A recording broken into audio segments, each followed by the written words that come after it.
Hello ഞങ്ങളുടെ കണ്ടവിടെ കൊയ്ത്താണ്, ഞങ്ങളുടെ ഇവിടെ സ്ഥലത്ത് കൊയ്ത്താണ്. അതിൻ്റെ വീഡിയോ ആണ് ഞാൻ കാണിച്ചു തരാം. അങ്ങനെ ഞങ്ങളുടെ കണ്ടത്തിലും കൊയ്ത്തായി ഉണ്ടോ, അങ്ങൊക്കെ പോയി കൊയ്യുന്നുണ്ടോ. കുറേ ദിവസമായി ബ്ലോഗ് എടുത്തിട്ട് നമുക്കിന്ന് ചെയ്യാം. അപ്പോൾ ഞങ്ങളുടെ കണ്ടത്തിൽ ഇങ്ങനെ കൊയ്ത്തൊക്കെ ഉണ്ടോ, കൊയ്ത്ത് മെഷീൻ ഇങ്ങനെ അവിടെ പോയിട്ട് കൊയ്തിട്ട് ഇങ്ങനെ തിരിച്ച് വന്ന് ഇടും. ഇതാണ് കണ്ട് കഷ്ടപ്പെടുന്നത്. ഇതാ നമുക്ക് മട്ടയരി ഒക്കെ ആയിട്ടൊക്കെ തരുന്നത്.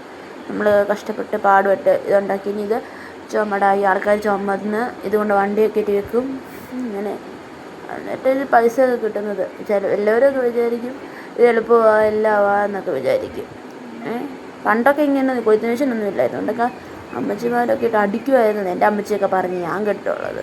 ഇപ്പോഴല്ലേ കൊയ്ത്ത് മെഷീനൊക്കെ വന്നു. ഇപ്പം എന്ത് എളുപ്പമാണ്. കൊയ്ത്ത് മെഷീൻ വന്ന് അങ്ങോട്ട് ഇറങ്ങി രണ്ട് നീക്കം കൊണ്ട് നീങ്ങിയാൽ പെട്ടെന്ന് കൊയ്ത് സാധനം നെല്ലായി വരും. ഇപ്പം എന്ത് ഒരു പാടുമില്ല. അങ്ങനെ ഇതിൻ്റെ കൊയ്തൊക്കെ കഴിഞ്ഞ് കഴിഞ്ഞാൽ പെട്ടെന്നുണ്ട് ഉണ്ടോ നെല്ലിടുന്നുണ്ടോ. ഇങ്ങനെ നെല്ലൊക്കെ കുമാന്ന് പറഞ്ഞിട്ടുണ്ടെങ്കിൽ ഇടുക. അതല്ലേ എന്തോ വേണം. പണ്ടൊക്കെ ഇങ്ങനെ വീശി ഇട്ട് അടിച്ച് അമ്മച്ചിമാരുടെ ഒരുപാട് വരുമായിരുന്നു. ഇപ്പം എന്തുവാ, ഒന്നുമില്ല. ഇപ്പം എല്ലാം മെഷീന്. പിന്നെ ഇപ്പം നമുക്ക് എല്ലാം മെഷീനാണല്ലോ. പിന്നെ ഇതിന് മാത്രം എന്തെങ്കിലും കുറയ്ക്കുന്നതെന്ന് വിചാരിച്ച് ഇതിനോട് മെഷീൻ അങ്ങ് ഇറക്കി. പിന്നെ ഈ പാടമൊക്കെ കൊയ്ത് കഴിഞ്ഞ പാടമാണ്.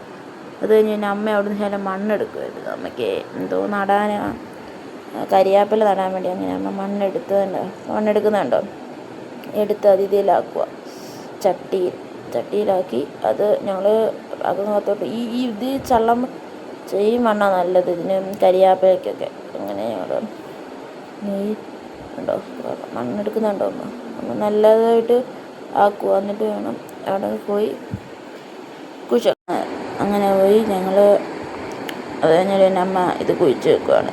2 എണ്ണം ഉണ്ട്. ഒന്ന് ഇതിലും കുഴിച്ച് വെക്കും, പിന്നെ ഒന്ന് വേറെ സ്ഥലത്തോട്ട് കുഴിച്ച് വെക്കും. പിന്നെ ഇത് കുഴിച്ച് വെക്കുവാണ്. ഇതിന് പിന്നെ വളമൊന്നും ഇടത്തില്ല ഞങ്ങൾ. പിന്നെ വെള്ളമൊക്കെ ഒഴിച്ച് കൊടുക്കും. പിന്നെ ഇത് അങ്ങനെ നേരത്തെ ഞങ്ങൾക്ക് ഒത്തിരി ഉണ്ടായിരുന്നു. പക്ഷേ ഞങ്ങളുടെ ഇവിടെ വെള്ളം കയറുന്നുണ്ട് അതങ്ങ് പോയി. ഞങ്ങൾക്ക് ഒത്തിരി ഉണ്ടായിരുന്നു നേരത്തെ. അപ്പം ഞങ്ങളുടെ പുറവശത്തെ പക്ഷേ വെള്ളം കയറി ഇതങ്ങ് പോയി ഒത്തിരി. അതങ്ങ് പോയായിരുന്നു ഗൈസ്. നിങ്ങൾ കണ്ടോ, അമ്മ കുഴിച്ച് വെക്കുന്നുണ്ടോ. ഇത് കഴിഞ്ഞിട്ട് ഞങ്ങൾ മറ്റേത് കുഴിച്ച് വെക്കാം. എന്നിട്ട് അപ്പുറത്തോട്ട് പോയിട്ടുണ്ട്. ഇതിവിടെ കുഴിച്ച് വെക്കാം. ഇപ്പോഴൊന്നും വെള്ളം കയറത്തില്ലല്ലോ. പിന്നെ അവിടെ അങ്ങ് കുഴിച്ച് വെക്കാമെന്ന് വിചാരിച്ചു. ഞങ്ങളുടെ അമ്മയുടെ ഒരു രീതി ഇനി കമ്പിപ്പാരിട്ട് കുഴിക്കാൻ പോകും അമ്മ. കമ്പിപ്പാര അന്വേഷിച്ച് പോയത് ഞങ്ങൾ. ഇവിടെ എങ്ങും കാണുന്നില്ല കമ്പിപ്പാര. എവിടെയാണെന്നറിയത്തില്ല. അച്ഛനെ എവിടെയോ കൊണ്ട് വെച്ചത്, എന്തെങ്കിലും ആവശ്യത്തിന് എടുത്തിട്ട് എവിടെയോ കൊണ്ട് വെച്ചത്. എവിടെ വെച്ചെന്ന് അറിയത്തില്ല. ഇപ്പം അച്ഛൻ വരുമ്പോൾ പപ്പ വരുമ്പോൾ ചോദിക്കണേ എവിടെ വെച്ചതെന്ന്. ഞങ്ങളിവിടെ എല്ലാം കൊണ്ട് തപ്പുമായിരുന്നു. ഇത് കണ്ടോ, സോപ്പ് ഇവിടെ ഇരിക്കുന്നുണ്ടോ. ഒന്നും ഉപയോഗിച്ചിട്ടില്ല കണ്ടോ. ഇതെല്ലാം ഇവിടെ വെച്ചേക്കുക. ലിക്വിഡ് നിങ്ങൾ വിചാരിക്കും വിൽക്കാനൊന്നും അല്ല. ഇവിടെ സാധനം മേടിച്ച് ഇവിടെ പപ്പയനിനും മാത്രമേ ഉള്ളൂ. അപ്പോൾ ഇവിടെ യൂസ് ചെയ്യത്തില്ല. അതുകൊണ്ട് അത് കഴിഞ്ഞ് അമ്മ മീൻ വെട്ടാനായിട്ട് പോയി. ആറ്റുമീനെന്ന് വെച്ചാൽ ഇത് വരാൽ. അനിയൻ മെഷീൻ്റെ ചൂണ്ടയില്ലേ, ആ ചൂണ്ടയ്ക്കകത്ത് ഇട്ട് പിടിച്ചുകൊണ്ട് വരുന്ന സാധനമാണിത്. അമ്മയ്ക്കിത് ഇഷ്ടമേ അല്ല. ഇത് അറപ്പോടെ അമ്മയ്ക്ക് വെട്ടുന്നത് കണ്ട് അമ്മയ്ക്കിത് ഇഷ്ടമല്ല. അമ്മ ഇത് കൂട്ടത്തുമില്ല. അമ്മ ആറ്റുമീനൊന്നും കൂട്ടില്ല. അമ്മ പിന്നെ കടൽ മീൻ അതൊക്കെ. സബ്സ്ക്രൈബ്, ലൈക്ക്, ഷെയർ, സപ്പോർട്ട് ചെയ്യണേ. ബൈ.